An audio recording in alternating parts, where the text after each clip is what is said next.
appreciate that. Thank you, and thank you very much for that good introduction and a fairly decent gallop through the history. It's tough to get up to speed on something like anarcho-capitalism. It actually significantly predates somebody like Murray Rothbard. You go back to Lysander Spooner and the Constitution of No Authority in the 19th century and so on, but I don't want to start off by nitpicking, although I guess I kind of just did. So let's go over some of the basics about it. So you're right, the non-aggression principle, also known as kindergarten morality, don't hit, don't steal. That's really the essence of morality. And the genius of the anarcho-capitalist position is both very simple and very complex. So the simple part is to say, what if we just had a moral law and made it universal? Because, morality gains its power through its very universality. It's different from, I like the color blue and you like rhubarb pie. Morality is considered universal and binding, which is why I call my book on secular ethics Universally Preferable Behavior. You can get that for free at freedomain.com/books.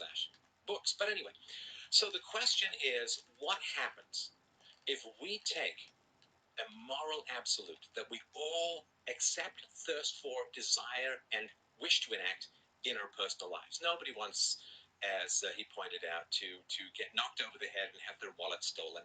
No woman wants to be raped. No man wants to be assaulted.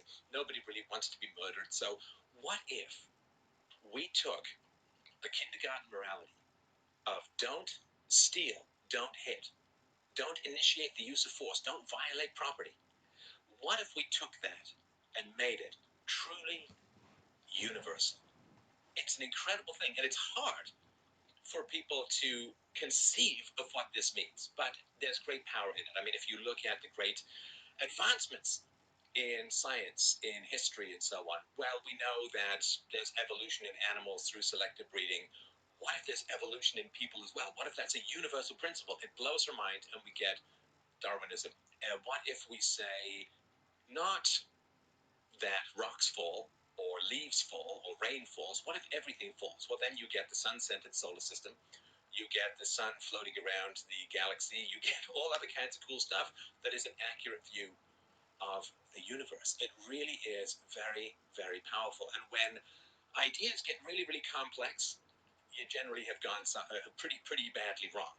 I've talked about this before, the Ptolemaic system of ancient Greek astronomy, which considered the circle perfect and the Earth the center of not just the solar system but the universe, came up with ever increasingly complex ways to describe the motion of the planet, particularly the retrograde motion of Mars, until people put the sun in its proper place and put the Earth in its proper place. And then you got this wonderful universality. Everything falls. The moon falls, Jupiter falls, the Earth falls, and even the sun falls around the galaxy. So if you just take a principle and you universalize it, that really is the great power that we have as a species, our capacity to conceptualize, to universalize.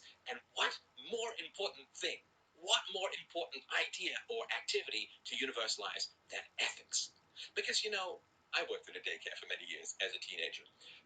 And you know what we didn't do, or at least I didn't do, I don't think anyone did. What we didn't do was we didn't say, I had sometimes 25, sometimes 30 kids aged 5 to 10 kind of crawling and leaving footprints on the ceiling and so on. What we didn't say was, okay, you're not allowed to steal a toy from another kid unless, you see, that other kid has more toys than you. No, we didn't say that. We didn't say, you're not allowed to steal from another kid unless you can get a majority to agree with you that the theft is good. Like you can steal the bag of M&Ms from that kid if you hand it out to the majority and they say, we didn't say that. You know what we said? Don't steal. That's what we said. Don't steal. Don't hit. We didn't say, don't hit the kid with the candy unless you really want candy, unless he's got more candy than you, unless you're really hungry. We just said, universal statements, don't hit, don't steal. So a respect for property rights, a respect for non-aggression. If that is universalized, much in the same way that if you look at the speed of light and make it constant, our entire view of the universe changes into something that is accurate and predictable and universal. What if we just said, hey, don't hit, don't steal? Why did we make that universal? Well, the reason why it's such a challenge, of course, we've inherited all of this stuff. And I'm going to give you an example in the past of what we inherited and what we did with it and how it improved society. For 100, 150,000 years, as long as human beings have been around, there has been slavery. Slavery, of course, characterized the ancient Greek and Roman worlds. It characterized the Muslim world and still does in certain Muslim countries. It characterized, of course, the South in America. It characterized the indigenous population who regularly enslaved each other. It characterized the Aborigines in New Zealand and in Australia. It was just a constant and universal feature of human society. And then, by golly, some moralists, some circumstances, we can get into the complexity perhaps another time, people said, hey, you know what? What if we universalize self-ownership? Isn't that interesting? Because we've all inherited this godforsaken, horrible state program called slavery. Slavery was enforced by the state. What if we just made self-ownership and property rights a universal? Now, this was, of course, a big tangle with the Founding Fathers. The Founding Fathers said, we really want life, liberty, and property, but we can't say property because we got slaves, and you can't both be property and own property. You can't have both. So, for a variety of reasons, a lot of Christianity, some Enlightenment thinkers, and a lot of very passionate people pursued the abolitionist the abolitionist movement. Abolitionist. I really haven't drunken anything. I should get this word. The abolitionist movement was pursued, and then starting in the 18th century, 19th century, and so on, first in the British Empire, and then in many places around the world, in a combination of mostly peaceful but sometimes violent, and in particular, of course, the Civil War, slavery was eliminated, and by golly, you had a universality of self-ownership. Now, of course, there was segregation, there was Jim Crow, there was all of these other issues, but it was baby steps towards an actual equality of self-ownership and property rights among humanity. Now, the people who were the abolitionists, they didn't say, well, what are the consequences going to be and how things going to play out? And by gosh, if we don't have slaves, who's going to pick the cotton? Who's going to pick the fruit? How are we going to have vegetables? We're going to run around naked and starving. We're going to get we're going to get horrible diseases like scurvy because there's just not going to be any fruit. They just said, you know what? Slavery is an immoral institution. I don't care how old it is. I don't care how universal it is. I don't care how tough it is to conceive of a society without slavery. I'm not going to sit there and say, well, but there'll be another form of slavery that might emerge down the road. And they just said, you know what, slavery is wrong. Let's end it. Let's universalize self-ownership and property rights. And that, of course, is the anarcho-capitalist case. What if don't initiate force, respect self-ownership, respect property rights? What if those became universal moral rules? Well, the big challenge, of course, is that invalidates the moral legitimacy of the state. Now, that, of course, for some people is a bridge too far. They can't conceive of society without a state. Well, so what? I don't care. I don't care.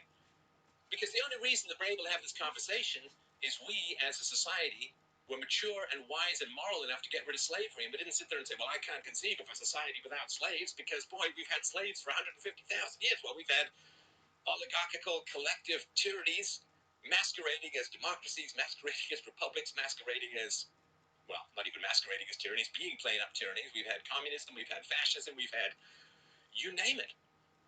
And it's all had one thing in common, that you've got a small group of people right in the center of society who claim not only that they're immune from the universal moral rules respecting persons and property, but they have the moral obligation to do the exact opposite of what everyone else can do. You cannot print money without being called a counterfeiter and landing in jail. The government, though, through central banking, can print up all the money that it wants. You cannot enter into a multi-generational contract with other people against their will, but the government can create national debts and sell off the unborn to foreign banksters of every stripe and hue. You cannot, even if you are in want, go and knock over a convenience store and take goods and services and food and you name it.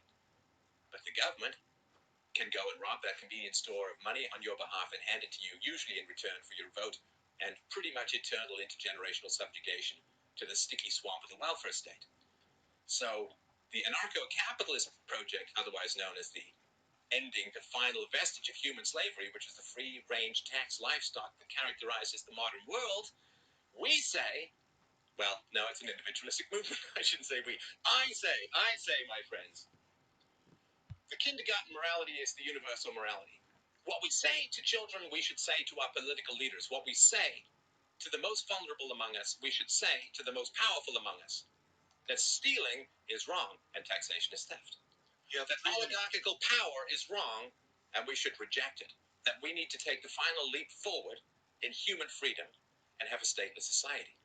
Now, what does that look like? How does it work? The whole point is nobody knows. But that's like saying, well, we can't get rid of slavery because how are crops going to be picked? Well, funny story. Turns out, if you want to look at things like wheat and so on, well, you get these giant machines that half an acre wide that go up and down the fields and run on the crushed tree juice of dinosaur style plants and pick it all for you. You don't know what's on the other side of freedom. You don't know what's on the other side of morality. You cannot predict the consequences of moral actions because then you can sit there and play this imaginary 3D chess of good and bad outcomes. It doesn't justify anything. What justifies the moral path for mankind is the universal commitment to nonviolence. My esteemed debating partner says, well, we don't want to solve social problems through violence. Well, what the hell do you think the state is, my friend? The state is the legitimate agency for the initiation of force. And if you don't believe me, you can go look Barack Obama on YouTube saying exactly the same thing. George Washington said exactly the same thing. Every competent political theorist understands exactly the same thing. The state is an agency that legitimizes, permits, and encourages the violation of the non-aggression principle. It is allowed to initiate force and fraud and debt enslavement at will, at whim. It is as immoral an institution that we have left over from our slave days.